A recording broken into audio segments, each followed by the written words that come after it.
এটা কি করে ভাঙলো বাবা? ভাঙিনি তো হ্যাঙ্গার। এটা বারবার খুলে যায়।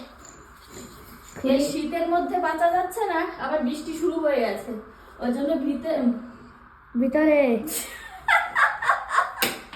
ওই জন্য জামা কাপড় মেলার এটা আমি ভিতরে নিয়ে এসছি, নাহলে জামাগুলো ভিজে যাবে, এমনিতেই ভিজে। তো আজকে আমি ফাঁকিবাজি রান্না করছি।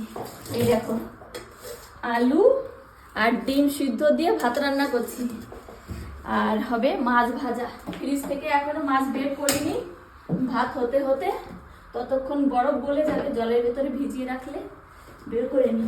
এত ঠান্ডা, সবে মাত্র চান দান করলাম, ওর জন্য এখনো সোয়েটারও গায়ে দিই আমি। মাছ আছে তো বাবা?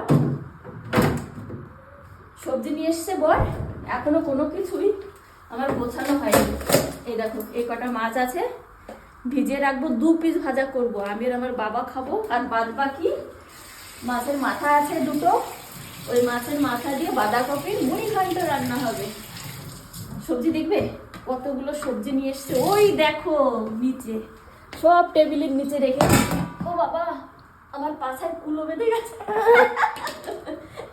আমার ছেলে দেখো তীর বানিয়ে রেখে দিয়েছে। তীর না ধনুক, যাই হোক ধরুক, এই পেঁপেটা এখন কেটে রাখি, বড়ালে খেতে পারবে। ভীষণ সুন্দর পেঁপেটা, আর ভারী ভীষণ, 2.5 কিলো ওজন এই পেঁপেটা। চলো কাটি।